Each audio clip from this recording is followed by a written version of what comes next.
Mr. Worldwide.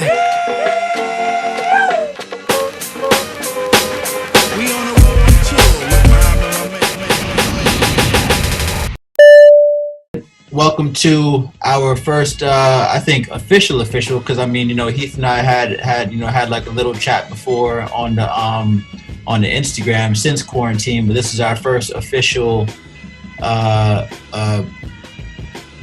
quarantine version of Global Brothers Podcast, and we're very, very pleased to have as our guest Dave, Mr. Dave. What's cracking? To the people that don't know, I'm sure like a lot of y'all have been giving us love on our intro, and the intro is all audibly due to my man Dave out of Cleveland, and just gonna let Heath like tell us a little bit more because they came up together. Yeah, so Dave and I we go pretty far back, almost 20 years now, and we watched each other grind, and we've actually grown up together. He played basketball, college basketball at a university that I worked at briefly, and we just remained close, man. So watching his grind and his come up, and then once Steve and Anthony joins us from Royalty Clothing, we're going to talk about their collaboration, their partnership. So it's pretty cool having him on Global Brothers Podcast. It's one of those things where we, of course, this is a quarantine edition and we're global, so we can reach anybody. But it was fitting that a brother like him would come on at this time with this partnership. So, Dave, man, tell us, and Steven can add to it when he gets on, but tell us how this came about, real, recognized, real. I know some of the backstory, but some of the people that are watching, tell us how this came about, this partnership. So, the partnership was real. It was a real smooth transition, man, because without knowing, both of us were thinking the same thing, man, and it was a matter of who had the heart to speak up first. You know what I mean? I think with guys, a lot of times, our egos, our pride. So you're never quite sure how a person's gonna react when you present an idea to them, especially if you're not already, friends or boys. You know what I mean? So prior to this partnership, we really weren't friends, partners, anything. We met through a mutual friend of mine, a guy by the name of T. Moore. So Steve and T. Moore grew up together, and as you all may or may not know, I do a radio show every Monday with T. Moore, the CSE Posse. And it's on radio in Cleveland? Yeah, this is radio in Cleveland, WOVU. You can download the app so you guys can actually catch it out there where you at too. But every Monday we go live, and we had Steve on as a guest. And kind of like, with the Breakfast Club, man, every Monday you have an opportunity to expand your Rolodex. You know what I mean? You expand your network and your resources. And Steve was a guest, and immediately, we kind of hit it off. The vibe was dope. And I'm a visionary, so oftentimes in mid-conversation, visions will come and I'll start daydreaming. You know what I mean?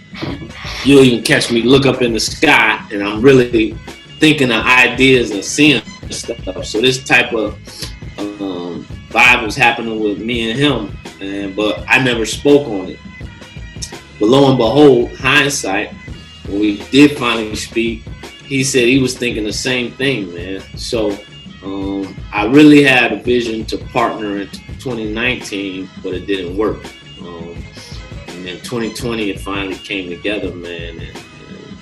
And once we touched base, had our meeting, man, he said, man, I was thinking this. I said, I was thinking that too. I was thinking this. He like, I was thinking that too. So it's just been a real divine experience, man. We both got high hopes and aspirations to making this dope, So I wanna like take it to the brands, so people kind of understand like how it all fuses together. Because like with Steven stuff, I saw Royalty became Rare, and obviously with your brand Freedom Papers.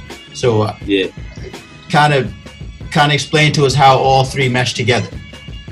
All right. So his brand is Rare Clothing. That's the RARE, and that's Royalty advocates racial equality. That's what his RARE stands for. Okay. Stephen Anthony is his name, you know what I mean? So he's the creator of that, man. He's been at it for a while. And what I like about his brand, most people, quote unquote, start a brand, it usually stops and starts with t-shirts, hoodies, you know what I'm saying? You never really see a full clothing line unless you get into the big leagues, you know what I mean? And if you go to his Instagram, you'll see, he has a plethora of pieces, man, that I feel are raw and should be kind of noticed on a national or international level. Me, myself, I'm the musical artist, Davey. That's my musical name. My real name is Dave, but musically I go by Davey. And my whole movement, or my whole moniker, is the Freedom Papers movement, man. And it's pretty much those two brands coming together. And rather than, my initial vision was to be, just a brand ambassador, you know what I mean? Like most times an artist, or anybody that's in the entertainment business, the first thing we grab is, let me go get the name brand designer that everybody else is wearing, you know what I mean? Right. And when the cat grabbed that, they feel like you can't say nothing to them, you know what I mean? Even if it's tacky as hell, if it say Gucci, if it say Louis, Burberry, right, like my job is done. Like I'm ready. You know what I mean? Especially as like an independent artist, because like number one, that's like one expense you don't have anymore. Now you got some kit, you got some gear that someone else is providing. So that's okay. One thing off the list. Yeah. So, but just the type of dude I am, I wasn't even looking at it as if, well, that's one thing I can take the gear off the list. Check that. I was just thinking, like, yeah, I can go out and buy this and pretty much play it the simple way and do what everybody else is doing, because I mean, when you see Gucci across a person's shirt, like it automatically certifies you. You know what I mean? Whether you corny or not. You know what I mean? You got on Gucci. If you don't open your mouth, you automatically get a pass. Like, oh, that's a cool dude. You know what I mean? So I'm like, I'm a different type of dude. So I'd rather, if I'm gonna put anybody on a pedestal with my platform, if I'm gonna take anybody with me, I'd rather take somebody like myself, invest in his company and see it rise up the same way, people are helping me like yourself. You know what I mean? It's funny you say that. Versus followers, Right. I was just thinking about Allen Iverson did that with Reebok. Absolutely. Think about that. Yeah, there was, and Steph Curry did it with Under Armour. Absolutely, they did that. And there's probably many more examples. I'm not sure who's with Zara, but Well, like with those two specific ones, I'd say those are out and out endorsements. I think what Davey is meaning, like with our Rare Royalty Clothing, is that it's like a partnership. Same with those guys. Yeah, but how much is Reebok really going to give Allen Iverson if he gets hurt tomorrow? You know what I mean? For instance, like back then, like I'm sure they were thinking like, we're already Reebok. Reebok wasn't a new company. Yeah, but they have stake in the company. That's what I mean. Yeah, Steph Curry's a partial owner of Under Armour.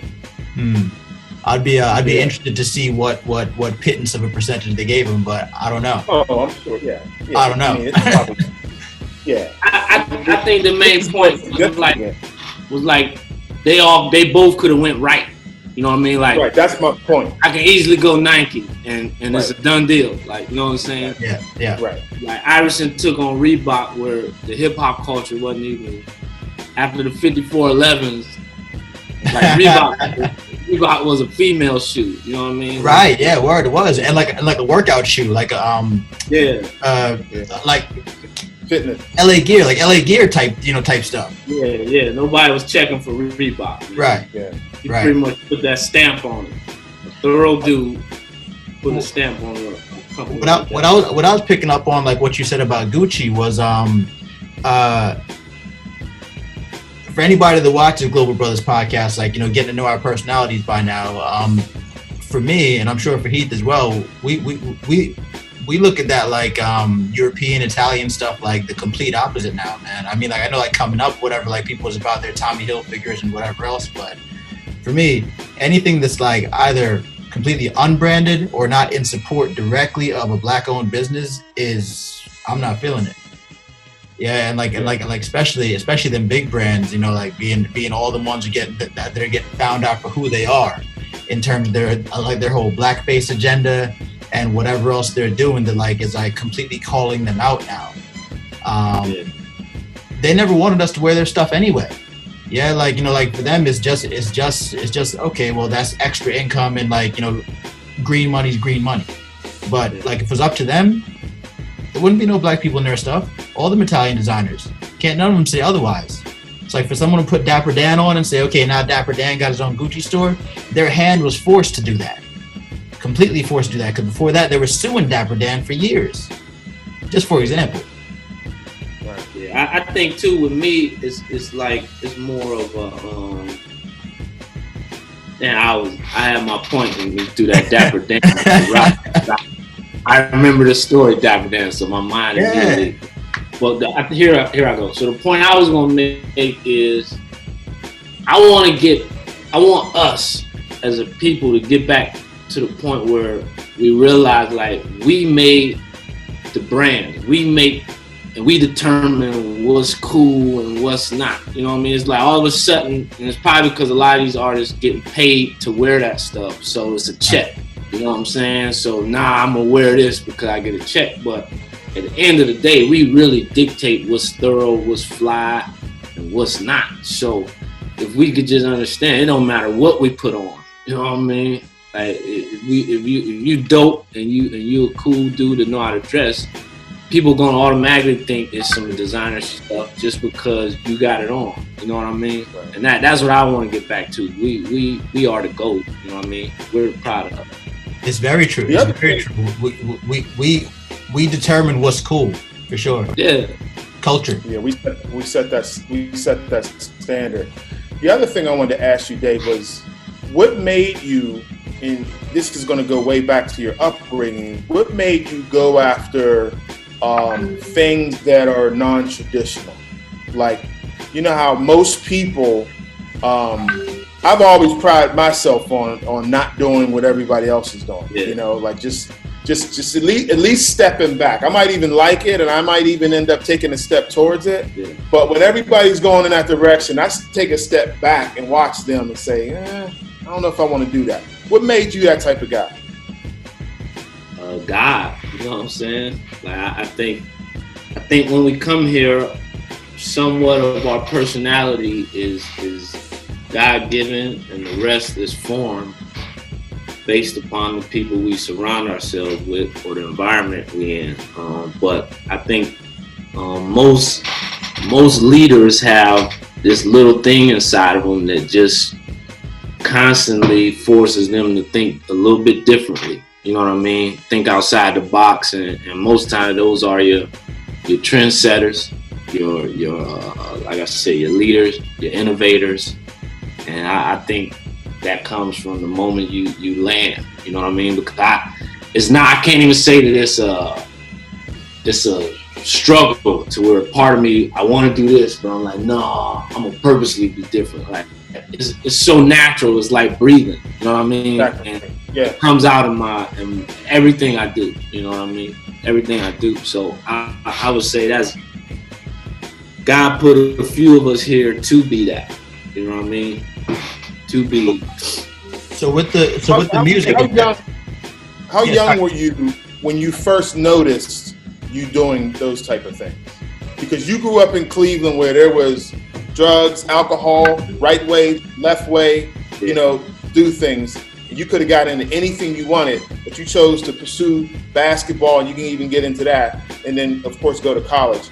How young were you when you made a decision not to follow the crowd? I'm going to tell you, it is going to trip you out. I was young. I was real young. I was probably in elementary school, and when I learned about myself was through church. I grew up with a real religious background. So, in my church, I was at one of those Baptist churches where, any given minute, a person would get up and run across the room screaming. Or, you have a lady falling out and you have people circled around her. Somebody take her glasses and, Yeah. So, all the kids, everybody was eager to catch what they call the Holy Ghost or the Holy Spirit, with people jumping and falling and screaming. And a lot of times in that environment, you feel like something's wrong with you if you don't catch it. Right. You don't get it. I was always sunk in the seat. Like, man, I'm not doing that, man. Like I refuse. You know what I mean? Like, I refuse. And it doesn't mean that I don't love God any less, but I'm not running across the room. I'm not screaming. I'm not jumping up, doing the dance. Like, it's at moments like that where I knew, like, and my stepdad was a pastor. You know what I mean? So it was almost expected of me to fall in line. You know what I mean? And for me to, at that young age, make a stand, like, man, I'm not doing that. And no, I don't desire to be a preacher either. You know what I mean? Like, automatically people are like, yo, you gonna be a young preacher, yeah. So at that age, I realized quickly, like, I'm a little bit different. You know what I mean? I'm a little bit different. Whether it's glory on the other side of it or not, I still won't do it just because that's what everybody's doing. That's interesting, because like, my thought of that would have been like, you're supposed to not really have like a choice in the matter, like either like it comes to you or it comes to you kind of thing. And like, like what you're saying about the upbringing, like, like very similar in terms of, like, I grew up very religious as well, and my people was always like, well, like, God will just talk to you when he talks to you, and I'm like, yeah, okay, but you got to believe, kind of thing, faith, everything else. So just being open to it. Yeah. But don't you feel that through your music, it's kind of like you're using that as your gift, more or less? Absolutely, my music is my gift. My music is my gift, and it's my God-given gift. Therefore, I use it as freely as I can. You know what I mean? And you can tell by my material. So a lot of the music I make is somewhat soulful music, you know what I mean? Music that somewhat touches your soul in one way or another, and the theme of it all is typically always love, you know what I mean? Very much so. And what's up, man? It's gonna welcome, a couple more people came into the podcast. What's up, peoples? Welcome. Thank you for being here. That's my mother down there. Oh, word. That's what's up. What's good, man? Go to put on, click on the video so she can just watch. Everybody's got their video on. What you mean? No, if you click on the video, right, then it'll just, how you say MKO Kingsley? Yeah. He's watching. Yeah, I know. So you tell her to click the video. Maybe she's good. Maybe she just want to be on there. Yeah, we roll. Okay. Good. She's like, whatever, I look good. What you mean? What you mean, click my video? Okay. No, well then she clicked the audio. I mean, all right. No, she's good. Yeah, she's good. So then the music. Then, at what point did that become like a sense of, all right, well, I'm a songwriter. I can write my own music as well, and I can use this for really getting it out, like a form of catharsis, like, so to speak, to share that gift. You said at what point? Yeah. I'm gonna give you two stories. So it's funny that my mom came on the line at this time. So at that moment in church, like I was in every choir that the church had, not because I wanted to be. It was like, you're gonna do this. Like, you're in the men's choir, you're in the children's choir, you're in the adult choir, and so I was at church maybe 4 days out the week. You know what I mean? Word. And I remember crying, begging to get out of it. And she finally let me out. So I still love music, but as far as singing and all, I never looked at it like that. You know what I mean? I ran as far away from that aspect as I could, the responsibility of it. I became more of a musical fan. I love videos, I love hip hop, I love all genres of music. I ran the sports. And it's not till after I graduated college and the aspirations of going professional started to slow down, and that's that breaking point where most athletes, they either evolve and pick up a new hustle, a new dream, a new passion, or they fall by the wayside because they like, man, I didn't make it. Like I'm nothing. You know what I mean? I didn't make it. I'm nothing.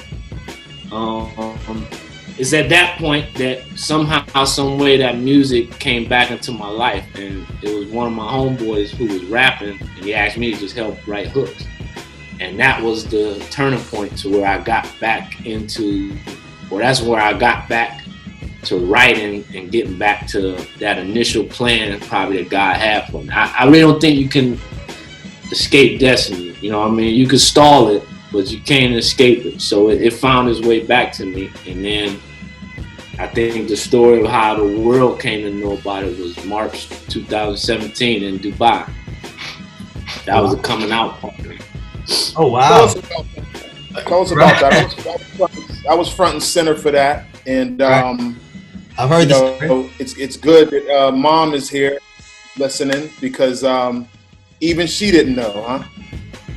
No, nobody knew. So last she knew is that crying moment as a kid, like, can I please get out the choir?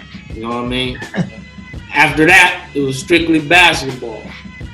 And just to put a timeline on it for you all, so I graduated from college in 2004. I started writing probably 2005, secretly.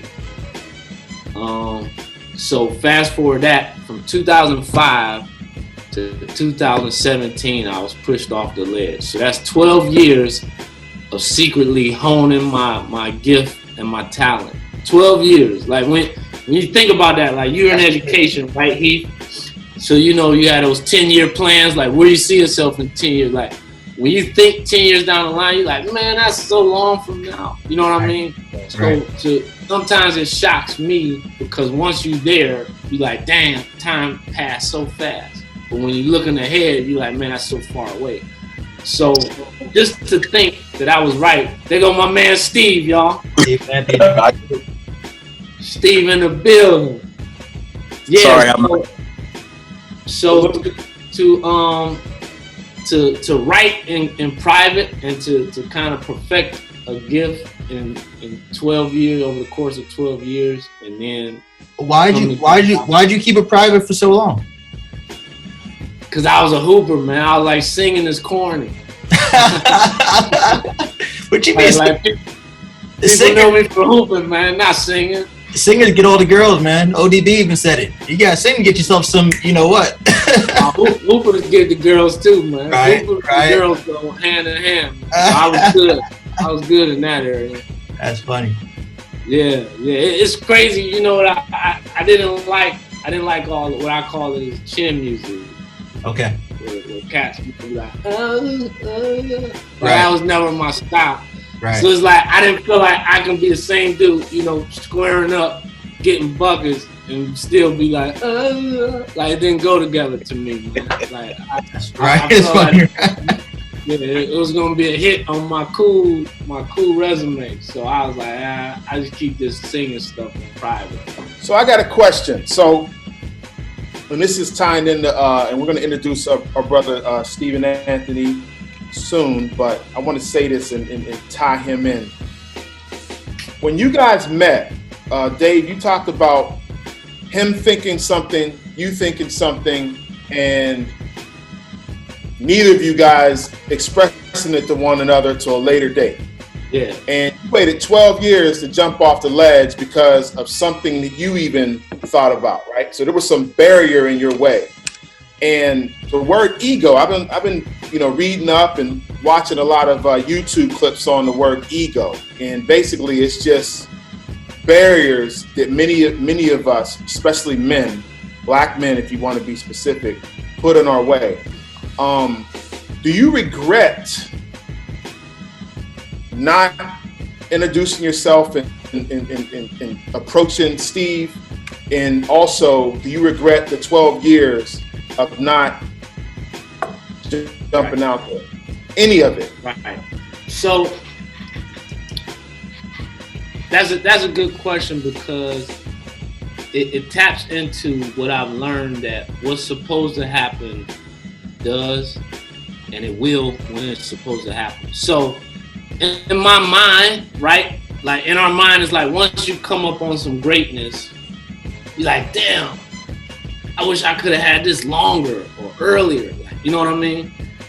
So we pretty much are at that point, we're willing to forfeit the process that we went through. We're willing to sacrifice the process for the sake of, man, I could have got this earlier, right? Mm-hmm. Forgetting that the process has really prepared us for that moment. So you got two ways of looking at it. I could look at it like, damn, I stalled for 12 years. Or I could look at it as I mastered my craft over the course of 12 years, so that when that moment arrived, I was ready. So let's say I went against the grain and I jumped out there earlier than I was supposed to. Who knows how that plays out, right? But all I know is March 2017, I can't even call myself a local artist because nobody knew I did music. So you saying a nobody, a John Doe, has his coming out party in Dubai, of all places, in front of Americans, in front of UAE citizens, and in front of Ethiopians.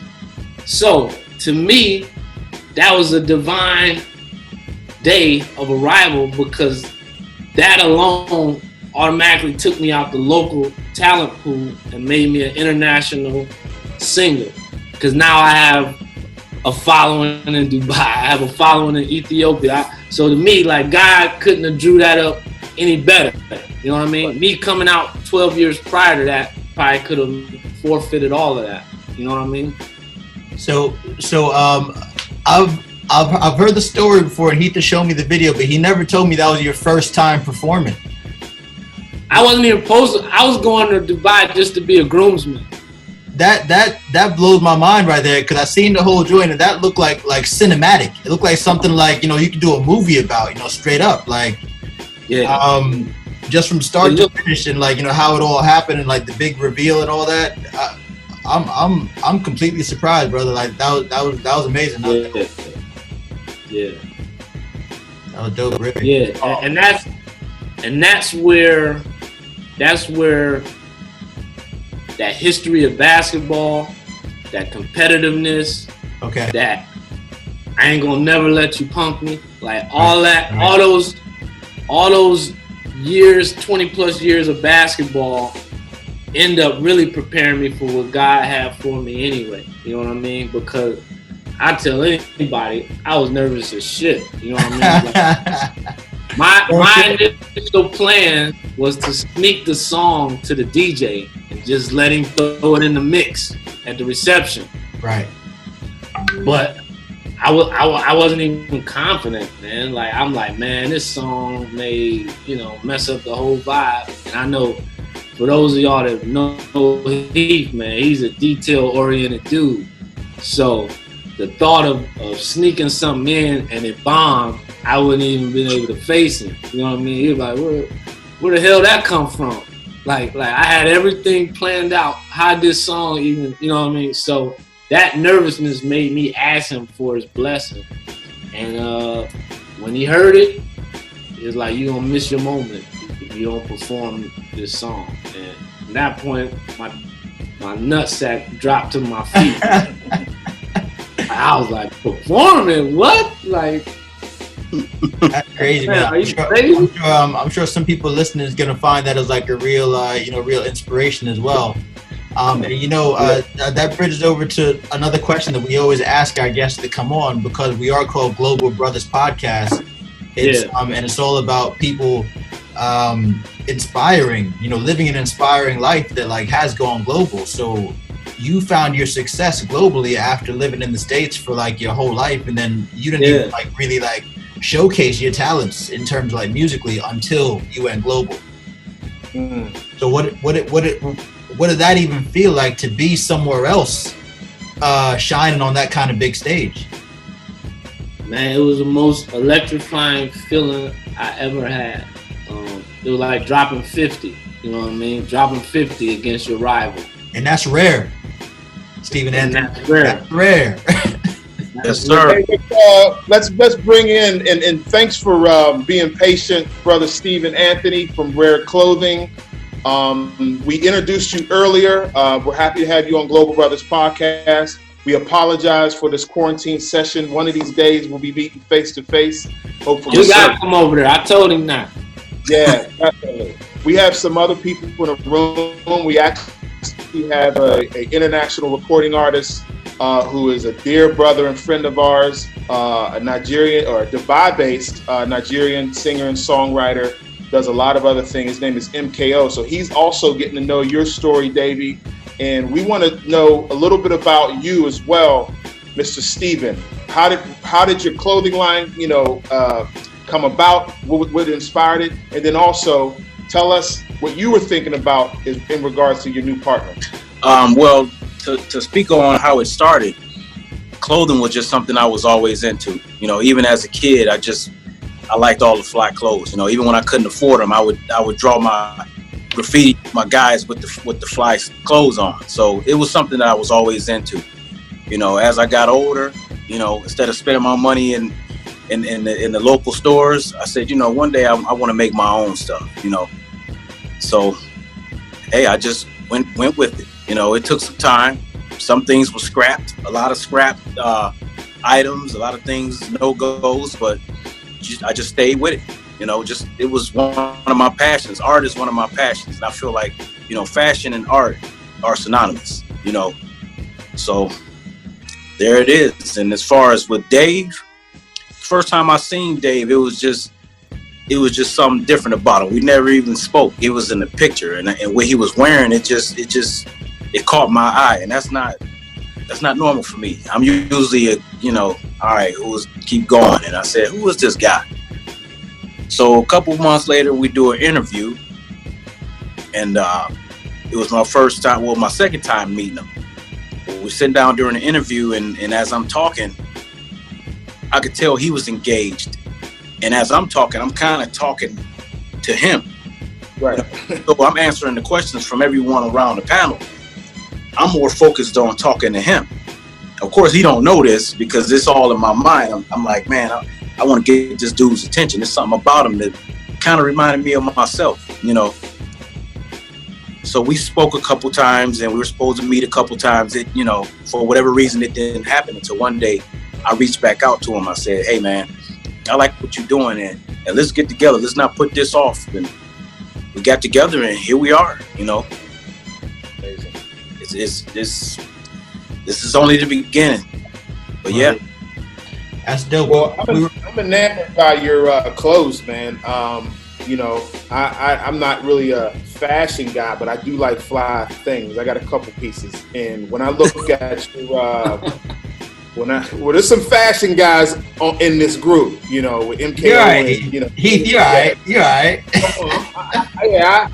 With the dandy, you got to check him out too, man. You guys are fly brothers, but I try to, but when I seen your clothing line, I was very impressed. I mean, it was almost like Dave plus you. I just gave it a stamp of approval and just started from where I am, started trying to promote it as much as possible. So that's why we told Dave, we say, hey man, we definitely want to get to know you as well. So. Oh, that's greatly appreciated, man. I appreciate that. Like I said, it just was just an easy fit, you know. Steven, Sky's the limit. Tell us a bit on the name, because like at first, like I guess like circa 2017, I seen like, you know, on your Instagram it was called Royalty, and then I started seeing Rare after that. So where did that change come in, and where did that hook up? Oh, actually, Rare is just the a branch from the Royalty company. Royalty is the name of my company, so that's why my Instagram is Royalty CO, Royalty Company .SA Stephen Anthony, which is my name. Right. So Royalty is the company, Rare is the Got you. The name, it actually just being called different, you know, all my life. You know, I grew up in the hood. You know, I was in the trenches, but always decided to go left. I always did the different thing. You know, I was always called different from in my household, school, whatever the case may be. I was always called different, and I hated it. Until one day, my mom said, "No, you need to embrace that. Yeah. You're different. You're rare. You need to embrace that." So I'm doodling in my notepad, and I'm using all these different, you know, synonyms for different, you know, unique, and all these different words, until I just drew out the word rare, and it just stuck with me. And I said, I'm running with this.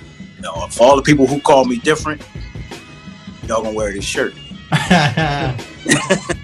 Like that. Charge you $5 for that too. But yeah, so that's where it came from. You know, wanting people to embrace being different. You know, being different is not bad. It's actually a great thing. Absolutely. You know? Absolutely.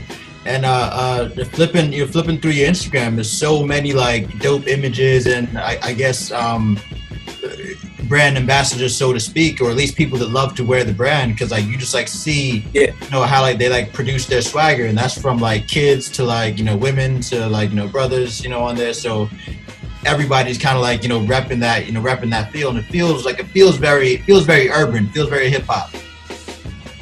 Yeah, it is. The hip hop, that's one of my first loves, is hip hop. So hip hop is always going to be tied into whatever I'm doing somehow, you know. So yes. That's what's up. What's the mission? What's the goal? Overarching goal. We interviewed a girl, a lady named Marsha Fry. She has a magazine, an online magazine called Out and About Style. And we asked her the same question, and her magazine is paperless, it's online, but she said that where she wants to see her magazine, and this really blew us away. She said she wants it in the back of the airplane seats. Her magazine, and I was like, wow, that's gonna, you know, in, you know, weekly or monthly edition of her magazine in the back of airplane seats.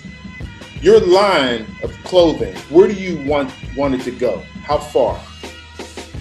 I would love to see my items in a Macy's, or, you know, stores of that nature, you know, or you know, you scrolling online and you see the latest ad of the Royalty Rare collection, you know, on your Facebook or even a TV commercial. You know, I want it to be known. I want it to be in the store, you know, just as well as the Polo or Nautica. You know, I want to be on the same level.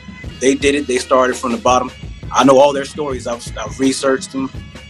It just takes the work and you know, giving the people what they want. So that's what I want to be. That's where I want to be.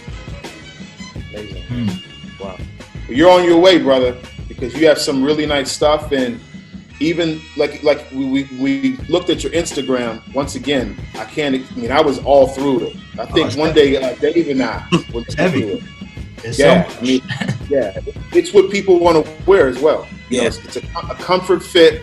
I think your price point, I'm not sure, but it appears that your price point will be affordable. Yes. You know, to a lot of people. So good luck with that, man. Thank you. Hey, I just want to bring up two really dope pictures that I seen on the, well, three in particular really dope ones I seen on the gram, and that's Wilt Chamberlain. You know, you got him like holding the Rare joints. He put Rare on there, which is super dope. Great idea. Obviously, you know, Wilt is I think the only player still in history like to drop 100 in a game. So that's rare, obviously, and Basquiat, which Basquiat was like an anomaly, in his lifetime, like with art. And now only recently have we seen with rappers like Jay-Z and like certain others coming of age to realize the value of art and collecting art. That that's the highest piece of art to be collected in terms of contemporary art, Basquiat.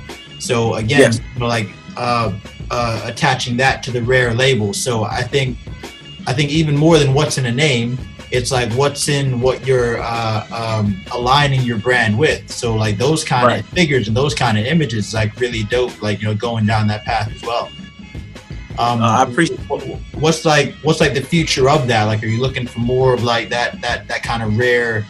As far as yes, that's actually a collection off the collection, the royalty rare legacy collection.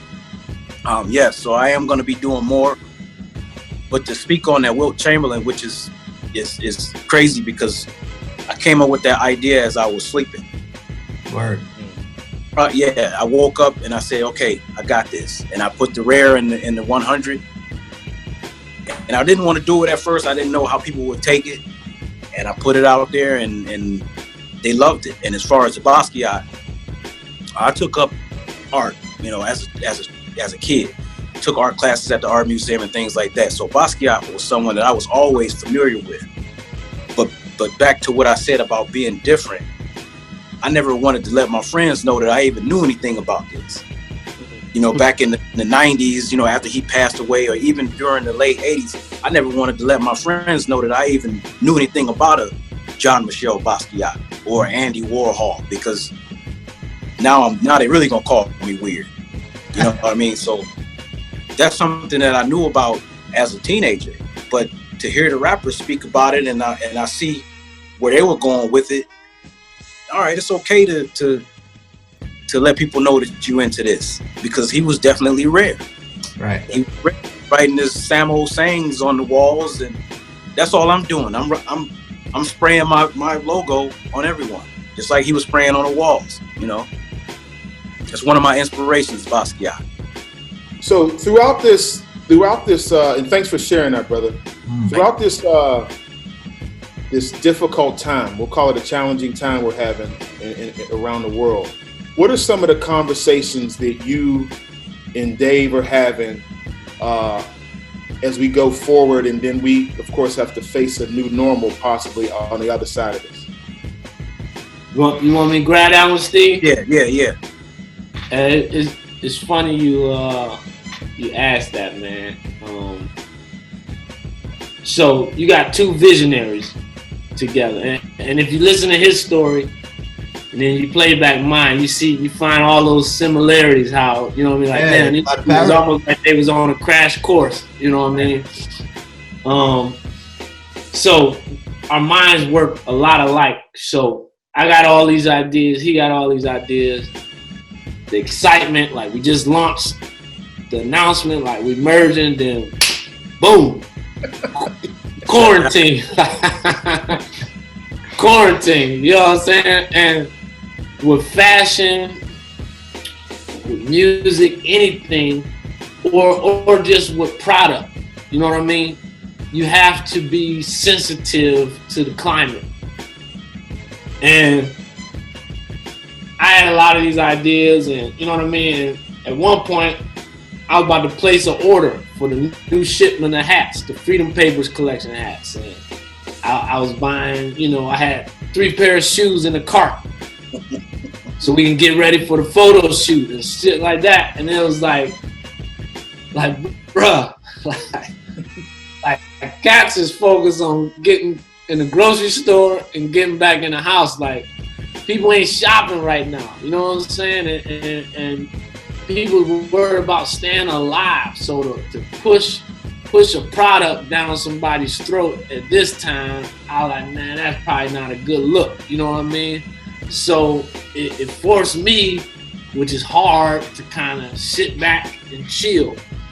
But then I tapped into, and Steve can kind of go into his own personal way of coping. But now it's pretty much like I'm back in that 12-year perfection period where I'm just secretly honing, you know what I mean? And I'm sure that's what Steve is doing too. Like, man, in stillness, you create. You know what I mean? You can't announce it yet, but when the smoke clears, we should come out guns blazing like Yosemite Sam. You know what I mean? Bang, bang, bang. We have all type of stuff we rolling now. Yep. How about you, brother Steve? It's somewhat the same. You know, I still do some promoting, you know, on my page, just to keep the audience, you know, because a lot of people, all they're doing is scrolling. You know, the phones is they have. So I still do a lot of promoting and posting pictures and things like that. But as far as like the new products, you know, like Dave said, it's just one of them things that you keep it in the vault. You know, and during this time, you know, you do a lot of thinking and a lot of creating, and you know, I bounce things off him, he bounces things off me. You know, we talk at least 4 or 5 times a week, whether it's text or a call, and we just, you know, hey, when this ends, what we gonna drop first? Because Lord willing, this ends soon. You know, so that's basically, you know, what I'm doing. You know, I have a lot of things other than with the collection with Dave. You know, I have I played football, so that's one of my loves also. So I have a line of performance wear, you know, the receiver gloves and the tights and things like that. And I can't wait to drop that.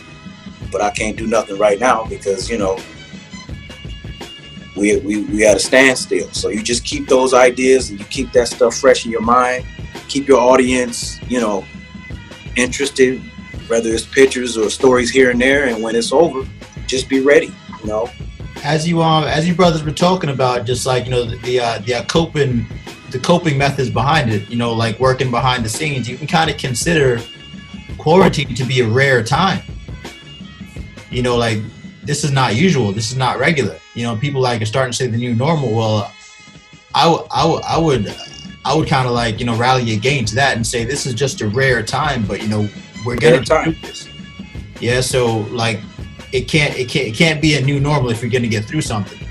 But like, exactly. to play off the strength of a rare time coming out of that on the other end stronger, I think you guys can use as like, you know, somewhat as like inspiration, like, you know, within your line as well, like, with like, you know, playing off the name recognition. Yes, of course. Shoot, she could put a big old COVID, you know, that big COVID ball thing, you know what I mean? Right. COVID on the t-shirt, like, you know what I mean? Rare. Yeah, I've seen a few people doing that, you know, with COVID versus everybody, you know, shirts like that. You know, I'm hoping I don't have to do that. I want that. Right. I don't even want to touch that. We don't want to touch that. I ain't making go left thing again. No, I'm not making rare masks. I'm trying to get it out of the mask era. You know. Word. Actually, it's funny you say that because yesterday I was talking to somebody about like, well, you know, like what's travel going to look like and all these other things in terms of like, you know, people having like, you know, movement papers even, which again with Davey, like your freedom papers joint, it's crazy because that stuff's prophetic, man. It's prophetic. Yeah. Whereas like I'll show you guys this real quick. It's so like, you know, certain places in Africa that you go to, you got to have this yellow book. Yeah, this is for like vaccines that they say you need it. Peep though, right? They say that you need this in Africa. I've been there many times. You don't need this. I only had to get it one time. And because like some guards wanted money. It's like pretty much the security, like guys between Kenya and Tanzania, they wanted to get theirs. And they're like, yeah, where's your yellow book at? I'm like, I don't need that. You know, like, you know, boom, here's their whole American passport thing. Like, okay, you know, he went over, talked to his superiors, came back over like, nah, we gotta give you a shot right now. So we have to. Yeah. And then they had to like, you know, do that, and then they gave me this book. So I'm thinking, word, exactly. But Pete, like, replace money with like chipping and control and all that. I mean, I ain't trying to go too, you know what I mean, on it, but that's a real thing right now, and it's been a real thing getting around countries in Africa. So now for people just to go from point A to point B, it's like, word, like, what is the bigger picture of this whole thing? And it's definitely not going to look like how it was before. So even though it's not going to be like, word, quarantine is normal, like people are going to have to get out sooner or later. But what is that going to look like? What do we have to have on us to prove that we good? You know, like, think about live performances even. Are we going to be able to have live performances and like big shows and concerts anymore? Are people going to be able to like be in close proximity anymore? Like there's like so many like ifs and like what does that mean? What do we have to do for that? And I think like a lot of my like friends are in the art space and creative space, and I'm just like, as creatives, like, what does the future of creativity look like? And you said about the dance. Yeah, I was hoping MK will chime in, man. Yeah, I was actually gonna say something to Marlon regarding the yellow card thing. Right. Just wanted to clarify that. Well, that yellow card is for the yellow fever. So, and it's required when you go to specific places that have the yellow fever. So the shot is to give you a bit of the virus, which makes you immune to the yellow fever when you arrive in such countries. Do you get me? So it's a vaccine, really. And you need it when you go to places like Malaysia. Yeah, you definitely need it. Yeah. And when you go to places like even India, and then in Africa is in places like in the West, like Nigeria, Ghana, and East as well. Do you get me? So that's just what it is. The yellow card is the certificate to prove that you've been given that vaccine. You get me? And when you arrive and you don't have it, they have the option to actually give you the vaccine on the spot, or you just do the other way, which is putting money in someone's pocket, which is the wrong way, because ideally you're supposed to have that shot as good for you. So you can pay, and they'll let you pass rather than take the vaccine. Illegal. Well, but that's illegal. So if you meet someone who is a very strict immigration officer, they wouldn't let you. Yeah. I just and in your case, with an American passport, you only get a visa on arrival. Do you get me? But the yellow fever is something you have to do prior to arriving in Kenya. And I think, Keith, when you went to Ghana, didn't you have one? Yeah, I got mine in Dubai. It was about $40. Yeah. 40 American dollars. Yeah. And it lasts a lifetime. So you get it once. So it lasts a lifetime. Yeah. So that yellow card that you showed, you just keep it inside your passport. So if you go back and forth to Africa and somebody asks you, you just say yeah, and then you go. So it's a one-time shot. It lasts. You had to take a one-time shot. Yeah. Yeah. Mm-hmm. It's just like a vaccination for the babies to get. It's just a yellow fever. It took like 2 days. Mm-hmm. $40. Yeah. Okay. Yeah. So I wanted to clarify that, and I'll let you guys carry on, and I'm just gonna be in the background and listen up. I wanted you to talk about Marlon's question, where he said, "How do you see as an artist? What does that look like for us moving forward?" You know what I mean? Yeah, cause that's the big thing that like I'm really meaning toward that. Like I would have shown you guys that as an example of just what's already out there, not really to dispute what it's for or what it does or what have you. Right. But in terms of what does the new normal look like when we get through this process of now what? Yeah. I mean, you're completely you're right. I just wanted to clear the yellow fever just for the for Steve as well, and Dave, in case they ever want to go to places like that in Africa. These are things they need to be aware of. Now, and again, the guy called Dangote. Dangote is good friends with Bill Gates, and who apparently is one of the richest people in Africa. Now, he was going to Angola, right, for a government-related conference, and he has investments in Angola and everything. But then, even though he has a diplomatic passport, he arrived in Angola and they gave him a hard time. And people of different race would never have the same, issues. And he's saying to them that, look, this is what I'm here for. These are the investments I've made in Angola. But at the same time, he was treated as, a certain way. So I hear what you're saying about how difficult it is in Africa to get into Africa. And it's also the same with it for Africans as well, going to places in Africa or to set up shop in Africa. Do you get me? So you're totally correct. Now, in terms of artists, the way forward, personally, there was an interview which I was meant to do, and I was telling the guy how these days artists need to, they need to see beyond being a creative.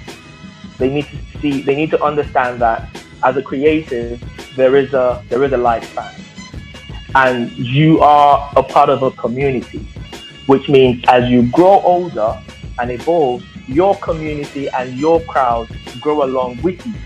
So how do you ensure that you maintain your standards with your followers or people who are part of your journey and grow along with them, and ensure that as you continue in your quest as a creative, do you then grow along with them, or you keep doing the same thing that you were doing when you were of a certain age?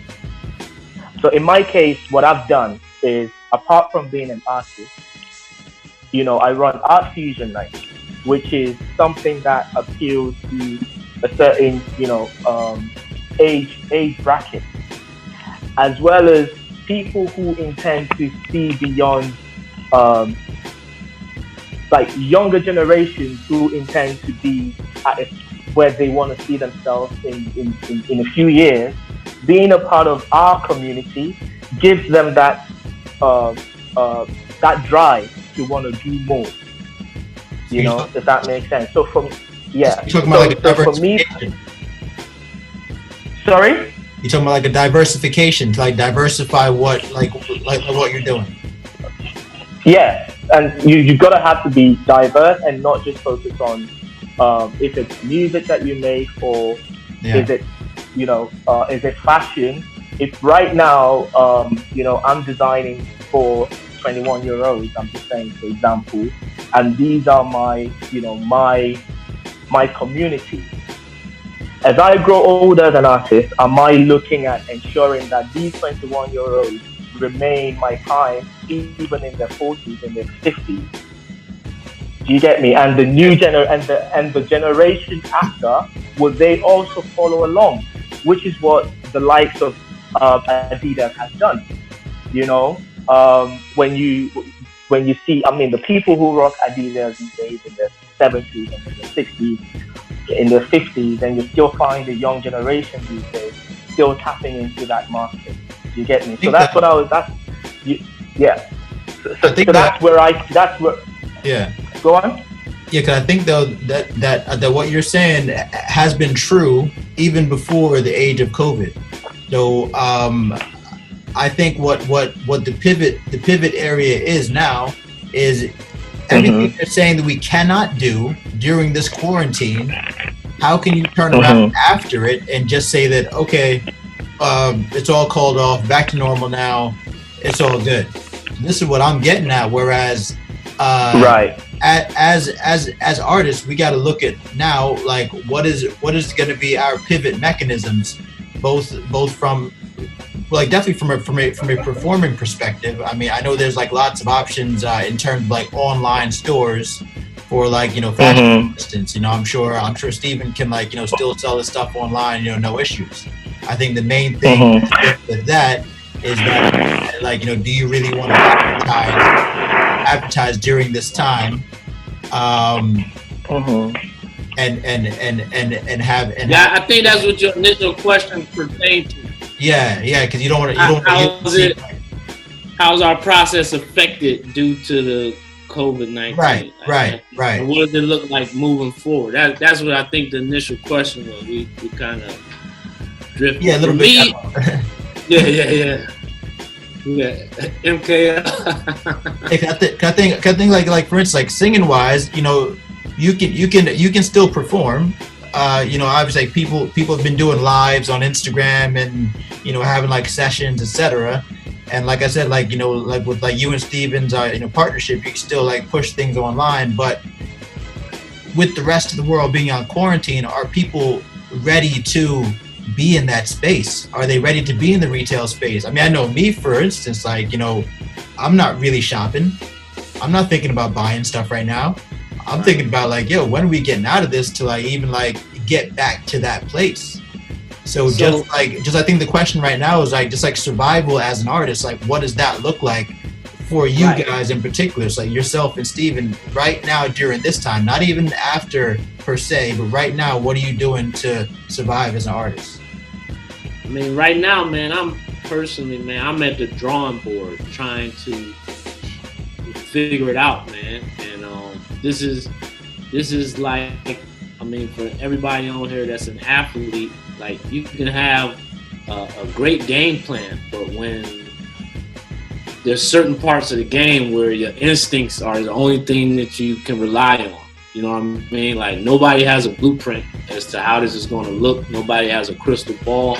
So you kind of just have to see how things are going and make a split decision. And you know, you there's no perfect way. Like for me, because I'm not a mainstream artist yet, I don't have radio and I can't depend on streams. You know what I'm saying?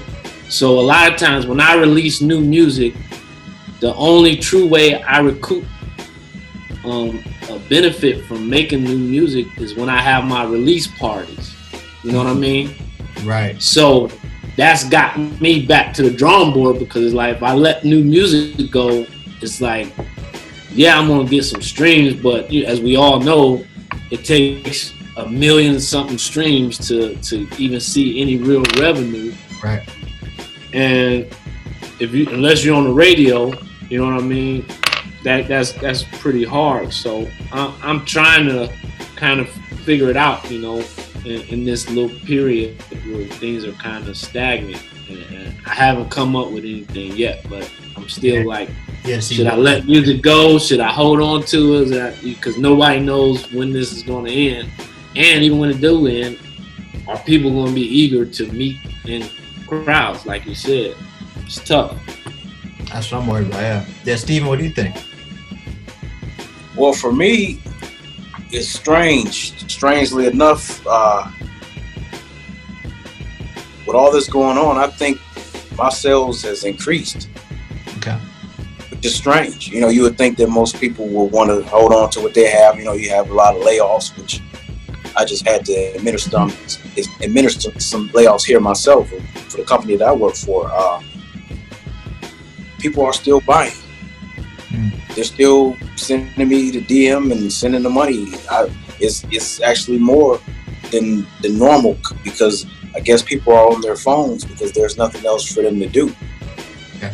You know, and it's strange because I was expecting, you know, like a lull and everything, you know, for things to drop off. But past 2 weeks, 2 to 3 weeks, things has increased. And I feel like it's strange, you know, because myself, I'm watching everything, you know, because we don't know what's going to happen. But people are still buying, you know, where they're wearing it to, I don't know. You know what I mean? They go selfies and take the selfies in the backyard or whatever, and send them to me. Right, you know. right. People trying to get fresh and rare for when they bust out of this COVID-19. I mean, and I had posted something on my page and said, what are you going to come out with when this is all said? Right. What are you going to wear? I'm definitely sensitive to the issue, but the people still, you know, what am I supposed to do if they say they want this and they want that? Yeah. You know, most definitely. You definitely shouldn't turn that down, and that's a blessing that like you are even busier now than, you know, before. You know, that's a blessing for sure. Somebody mentioned like, you know, that day we're talking about, like, you know, when we come out, what's that first weekend gonna look like? Someone said, well, that's gonna be like, you know, like quarantine day. You know, you got training day, it's like quarantine day. You know, Like, yo, I'm free. Word. Let's go club. Let's do whatever. So that's what I'm saying. It's like, well, if that was the issue in the first place, all of a sudden everything's all good and you're just gonna let everybody go. It's like, huh? Yeah. That's why I'd be thinking that there's like a bigger thing at play. Yeah. Like in terms something ain't right. Yeah. Something ain't right. But I mean, that's real quick.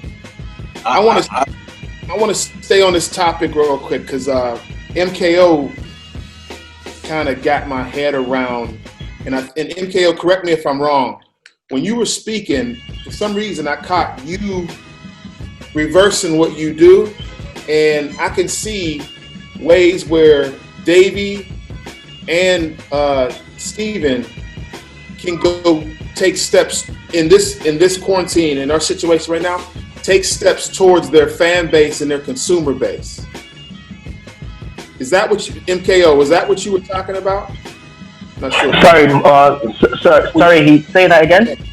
Were you when you were speaking? For some reason, I was catching a vibe that, and I've watched you work. Of course, I know what you're doing, but basically reversing. Like people say, okay, I'm an MKO fan, I'm an MKO follower, but now in this time of stagnation and this time of uncertainty, you have gone and taken steps towards your fan base in order to keep them engaged, in order to show them, hey, I'm still here. How are you doing? You know what I mean? Like reach out.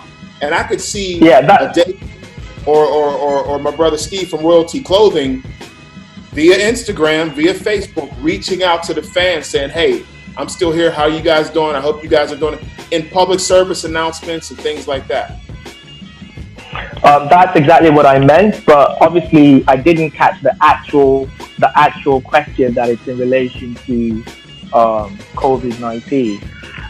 But yeah, that's exactly what I meant. Like, as a brand, as you go along, are you going along with your audience, your current audience, and then as the next generation to come, are you going to take them along with you?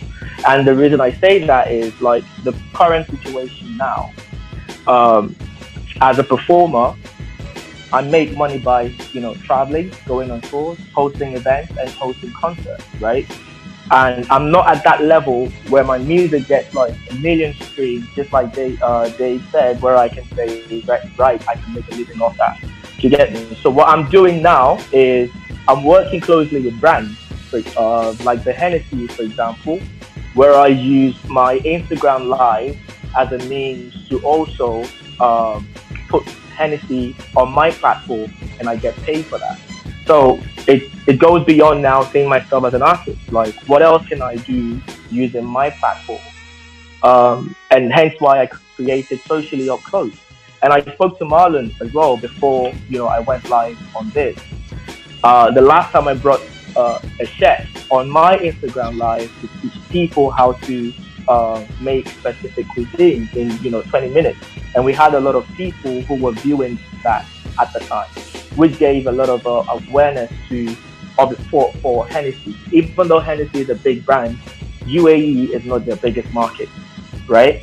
And then we have Ramadan coming up as well, and I'm reaching out to other brands who are going to be doing home iftars to get on my platform, so we could get on the Instagram Live. I can put ads on my Instagram, and it's no longer about just being a performer. It becomes, using my platform as a means for advertising as well, and I can get paid for that. Because most of the online concerts that you see these days are free. People are not paying for that. Everyone is doing free performances on YouTube, free this on Instagram, on Zoom, you name it. You get me? So what I'm doing right now is just see myself as a brand and not just as an artist. That's pretty much what I'm working on. That's interesting. Collaborations are key, and with you guys already have your collaboration, Dave and Steven. It might just be reaching out to like that like other brand that's like something else to like put in line with that. So in terms of like sitting on that new music, Davey, maybe there's something during this time when you have, because look, people's attention is captive, it's arrested. Like, we got nothing else to do, bruh. Like, you know what I mean? Like, give us some new music right now. Like, don't wait for like, it to like end, and then it's like everyone puts out new stuff because they assume like, okay, now people are gonna be out and wanting to buy. Like people are looking to consume things right now. Just like, like Steven's example of like people buying even new gear. Where they wearing it to, we don't even know. But at least with new music, we know that for sure. We can listen to new stuff right now. Shoot, I'm like rewatching old series I seen years ago just because I ain't got nothing to do. Yeah. So like, what? Music will be dope. You know what? I don't think that if you want to take D Nice or even the Teddy Riley or these other guys, DJ Premier, RZA, if we weren't in the house, they wouldn't have 100,000. Heck no. You know what I mean? Yeah. Like they would have a group of people on Instagram watching them. But I think the Teddy Riley, who else did he go? Babyface. Yeah. It was almost 500,000 people. It was a half. It was over a half. I mean, that's insane. So close to real big Tory Lanez. Yeah, we're all here to watch it. Yep. Yeah. Can't do much. Yeah. Wow. Well, guys, it's been a pleasure. Let's talk. Can we all go ahead? Request our clothing, man, real quick. I don't want to put it in. I'm just not meeting Steven, but I need me a shirt, man. Man. Hey, we gotta get the dandy in one. Yeah, you dig? Yeah, got you, man. Definitely. Hey, Steve, you gotta go to the dandy. You gotta go to his page, man. Chill. Okay. You gotta go to his page. He's definitely gonna inspire something. You go, all right, I got something for this guy. Okay. I will. I appreciate it. Oh, no problem. All right, Steven and Dave. So I run a platform called Art Fusion, right? And here in UAE, what we do is we showcase artists, like fine artists, as well as designers, comedians, and the list goes on. So think about a one-stop shop where everyone come out to enjoy organic entertainment by creatives who are not like super famous. And in between that, we also have established artists who show up to our platform to sort of talk about their journey and how they were able to get to wherever they are. And if they had a platform like Art Fusion Night, for example, at the early stages of their career, maybe it would have helped them, grow faster. Yeah. Now, we were gonna have like a massive fashion show in September this year. But obviously all of that is going to change, and so we're looking at maybe somewhere in December and everything. I'll reach out to you, obviously through the right channel like Keith and the rest of them, send you our brochures and what we've done. And if in the future, when all of these dies out and we want to have our next event, I'll give you guys a shout and see if there's something you guys be interested in to be part of our fashion show in Dubai. You get me? Oh, of course. We've been doing Art Fusion Night for about 3 years. Our last collaboration was with the government and of the UAE, and we're really pleased that we've been able to get such people's attention.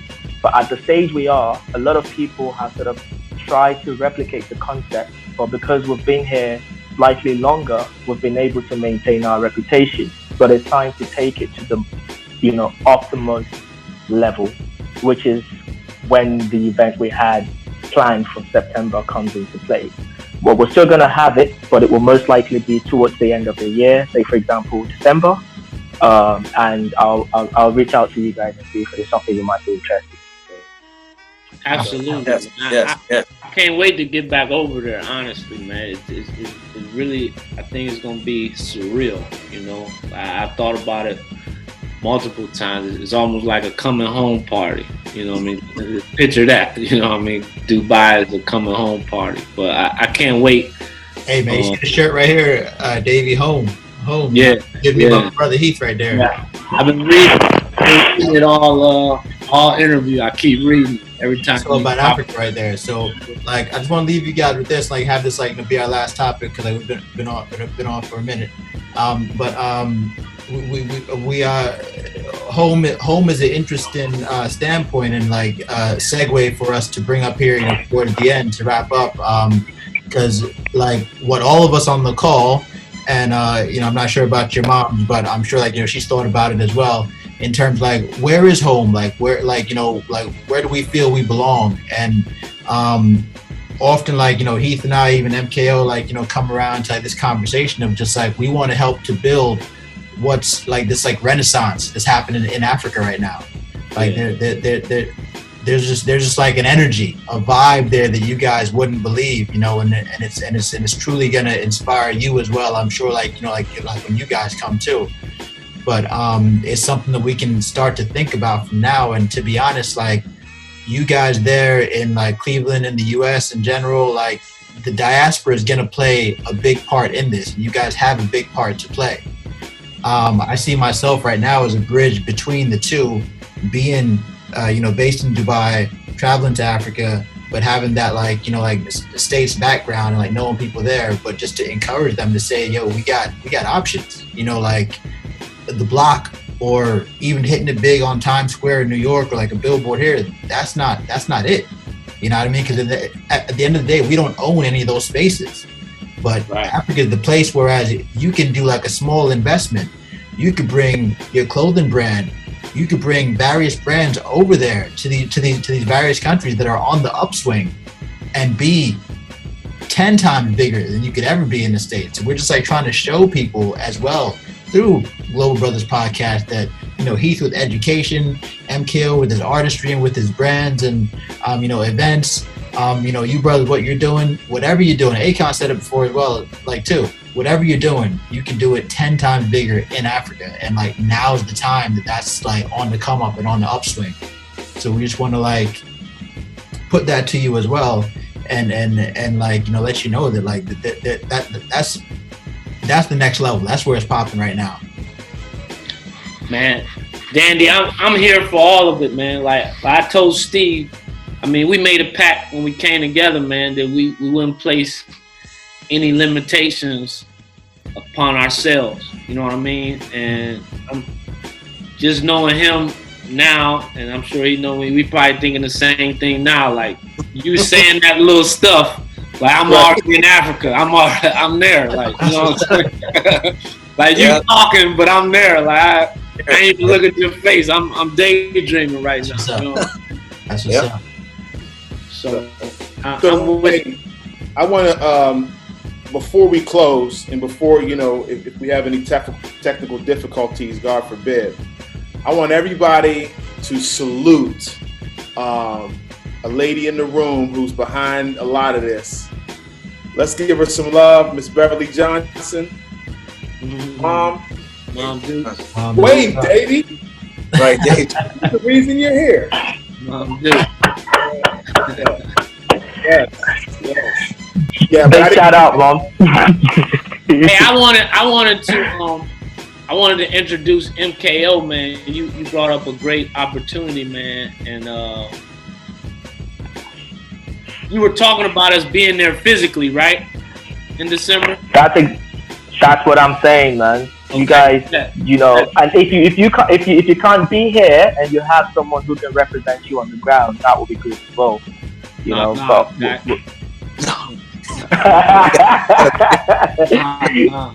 have nobody that can take that seat. No.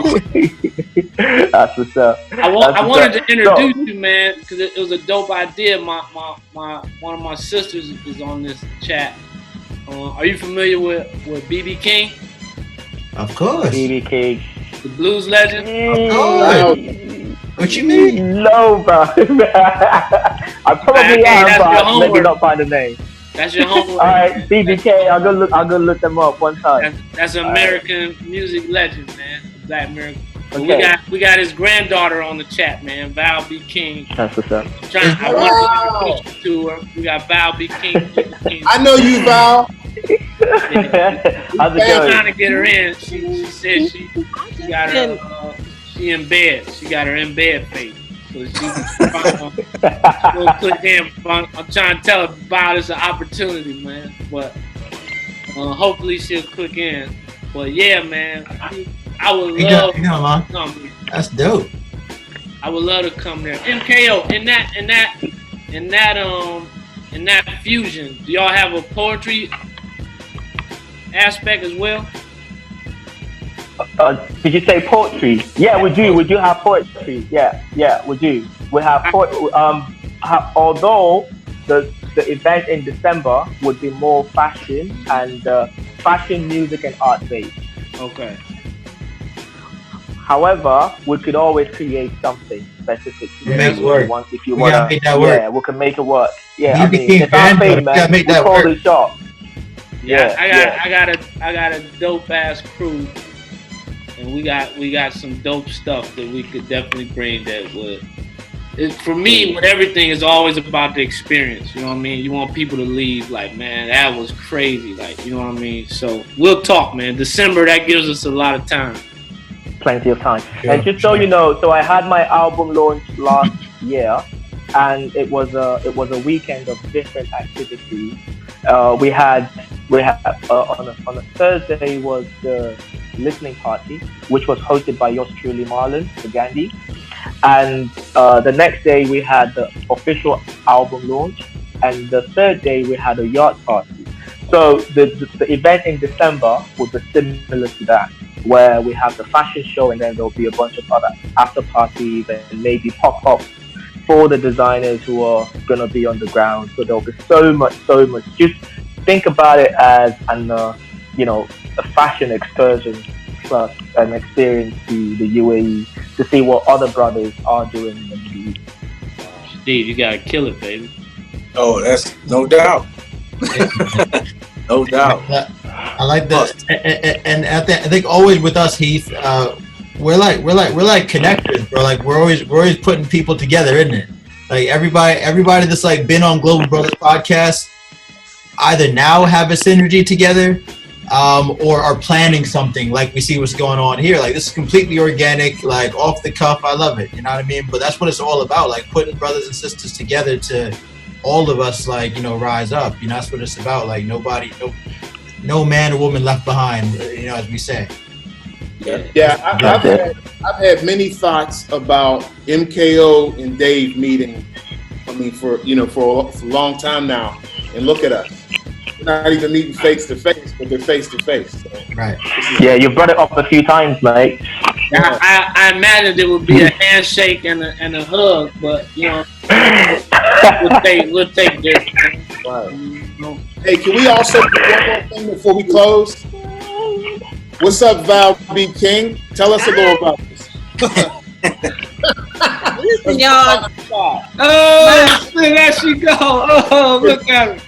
Because you've been hot the whole time. My kids have homeschool, so I'm like helping them with all of that. And so I'm just, in mommy mode. Right. But Davey said hop on, and so I'm like, okay. Yeah, it's legendary blood right there. Welcome. Yeah. But we I know a lot about you. You know, I follow your the radio show you guys are in, and some of your other performances that you some things you've done. Davey's told me a lot about you, so it's nice to finally meet you as well. Yes, pleasure to meet you. Likewise. Yeah. Wow, that's the dandy. Hey, I want to know, is there any like rare recordings or special guitar, like, like Granddad gave you, like, type stuff? Is there any like special BB story that you can leave us with? His museum is down in Indianola, Mississippi, and that's his final resting place. Okay. There's like one of the original Lucille guitars that's down there. I actually got to hold it on February 16th at a concert in New York, a tribute concert to him.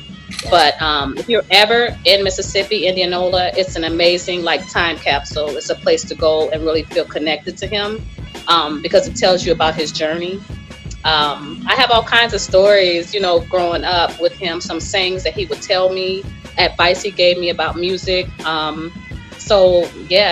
It's all kinds of things. Give us one piece of advice from BB to you about music.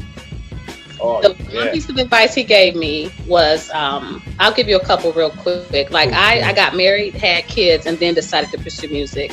And he said, you did that backwards. Like, why would you do it that way? Like, why? They tried to get me to start doing things musically when I was about 14. And I wanted to go to college. I just didn't feel like that was a good time. So he would always tell me I did it backwards. The other piece of advice was your first record deal, you're going to get screwed. That was right out of his mouth. And it was unfortunate to hear that, but he was trying to set the proper tone. Like, don't think you're going to go in this and it's going to be all peaches and cream. It's not. And unfortunately, my first album I did have some issues. And so he literally was right. But things like that, he would tell me all the time. Tell us we want to hear the true Hollywood stories, like when he gave you the first whooping bow. You know what I mean? We want stories like he didn't whoop us. Honestly, guitar, you know what I mean? He loved having his grandkids around him. He loved it. Like some of the craziness that would happen between, his kids, that happens, but he always loved having his grandkids around him. So we really literally couldn't do anything wrong, like, to him. So he just loved having us around. So yeah, I don't know. You got caught playing his guitar and you got peanut butter and jelly fingers. We knew not to touch that guitar. That was off limits. Always. Nobody touched Lucille. No. Wow, amazing. So Val, you heard the opportunity MKO was talking about? I did, yeah. I've been listening for a while. I just didn't have my video on because of, mommy mode. But yeah, I've been listening. This has been a great interview. Very valuable information. And so yeah, I did hear that. Hey, MKO. Yeah. For all the people here, you know what I mean? Like, me and Steve do this every time we link up. I think it's about us building each other's brand. You know what I mean? So shout out to your Instagram and everything. So all of my people that's following, I didn't even know if I was I didn't know. I thought the only people on here was the people I could see. So obviously got people hiding in the background. Right. Yeah. So, right. Shout out to your Instagram. Say no more. So everybody in the States can get hip to you, man. Say no more. We'll make it happen. And no, say it now. Do you guys I should say it now. Okay. Yeah, so they get it. My Instagram is MKO_world. Yeah. See, it's simple, man. Yeah, MKO_world. And do you guys deliver here in? Do you deliver to UAE? Yes. Okay. Yes. I ship worldwide. Okay. That's what's up. I'll check you guys out. Please do. Yes, sir. Yeah. That's what's up, man. Well, this has been really, really great. We've had some wonderful conversation with our planned guest, as well as been blessed by our people's MKO coming on, our brother, and like a very welcome surprise guest. Had no idea that we'd be blessed by musical royalty in the building, on the call as well. So, really, really glad to have you guys, and keep following our Global Brothers podcast. We're gonna keep on trying to have some interesting features on for y'all, even during quarantine time. It's not easy, but we try to make time for this as well. With everything going on. Wish you all the best, and Heath, as we always say at this time, live global, prosper. Mr. Worldwide.